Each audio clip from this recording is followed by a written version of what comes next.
Hi, welcome to Story Time with Gigi. Today we are reading a classic story called The Little Fir Tree from the original story by Hans Christian Andersen.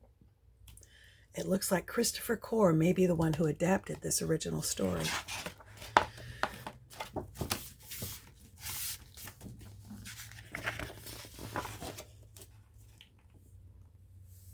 Deep in the forest there lived a beautiful little fir tree.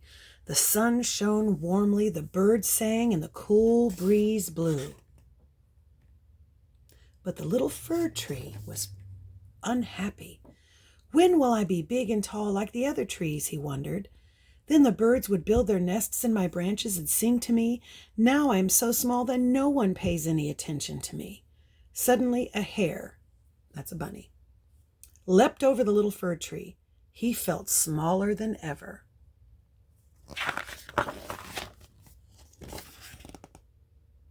Soon it was summertime, and children came with baskets of berries. They sat next to the fir tree as they ate their fruit. "What a perfect little tree," they said, stroking his branches. "He is so pretty and sweet." The little fir tree sighed. "I don't want to be pretty and sweet," he thought, "and I wish they'd leave my branches alone."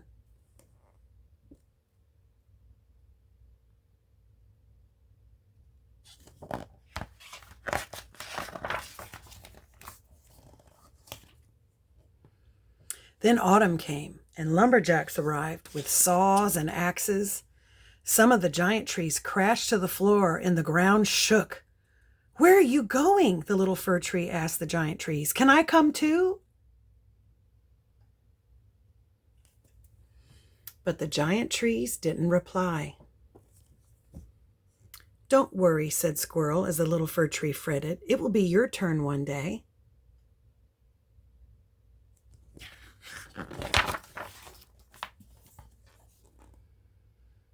"What happened to the trees that got taken away?" asked the little fir tree.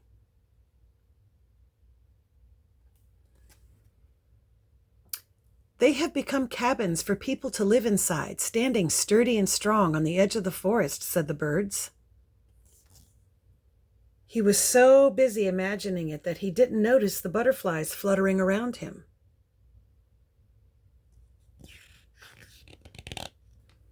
The birds are landing on him now. A few weeks later, more men arrived, and they cut down more of the big trees. There's a little fir tree. "These will become ships to sail on the sea," said the birds. "Oh, I wish I could become a ship and sail on the sea," said the little fir tree. "What is the sea?" The birds laughed. "Don't wish your life away, little tree. Every moment is precious. Look at the sunlight falling through the green leaves. It's so beautiful." But the little fir tree wasn't listening.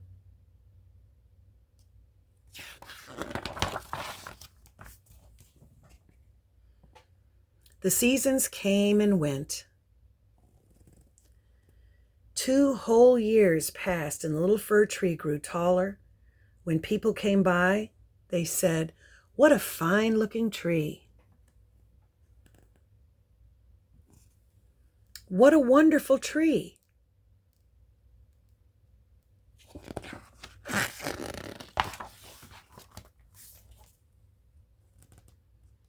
Then it was winter. The snow fell, and a cold wind blew from the north. The lumberjacks arrived, and this time the little fir tree was the first to be cut down. "Finally, I will see the world," he thought, his heart soaring.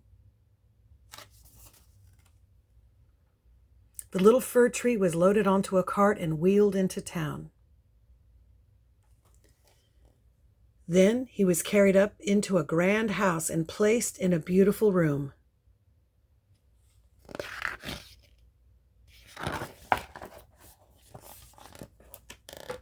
Some children began to hang tinsel, baubles, and ribbons on his branches. They lit candles and finally tied a gold star to the very top of him. "He is such a beautiful tree, so handsome and so tall," they said, clapping their hands in delight. "I wish my old friends the squirrel and the birds could see me now," thought the fir tree proudly.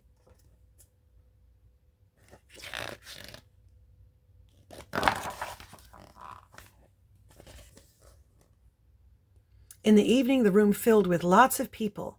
When they saw the little fir tree covered in candles and sweets and baubles, they danced around him with joy.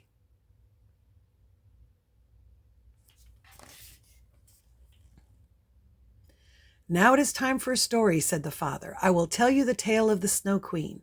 It is about two dear friends, Gerda and Kai, and how Gerda risks her life to look for Kai when he is taken away to Lapland in the frozen north." The little fir tree listened attentively, for he had never heard a story before.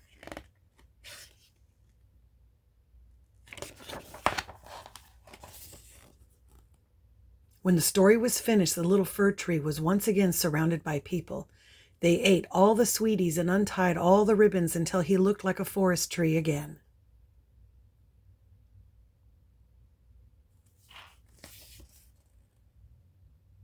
Later, when everyone had gone to bed, the little fir tree thought about everything that had happened. "I can't wait for it to begin again. Perhaps I will get a different ribbon tomorrow."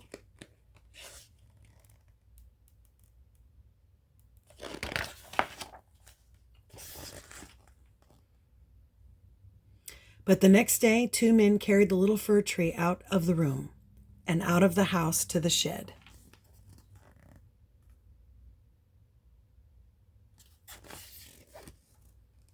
They closed the door, leaving him in the dark.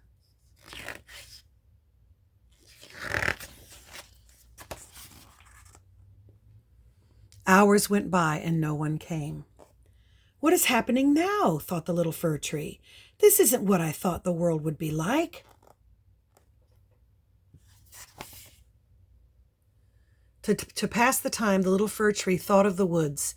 He remembered the feel of the warm sun and the fresh breeze on his leaves. It was the best place in the world, he thought. If only I'd known it then.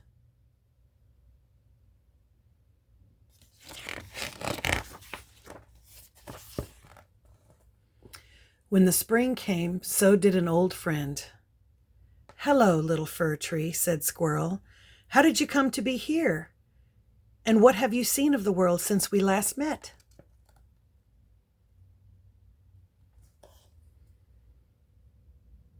The little fir tree told him of the wonderful candles and baubles and the story of the Snow Queen and Kai and Gerda.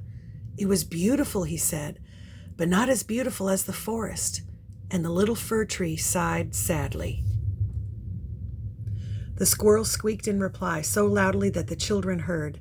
They opened the door of the shed to see what was making the noise. "It's our old tree," they said excitedly, and they dragged the little fir tree outside.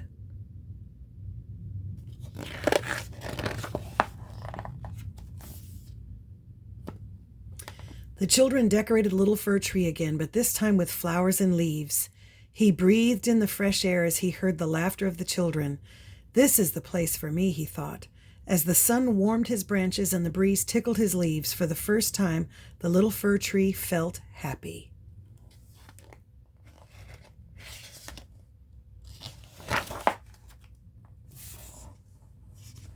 Midsummer arrived and the sun was hot and high in the sky.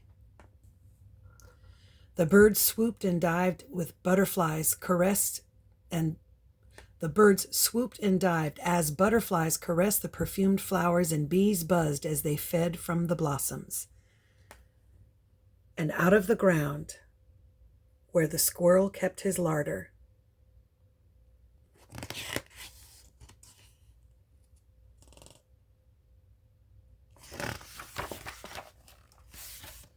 there grew a new, beautiful little fir tree. And that's our story. I hope you like it.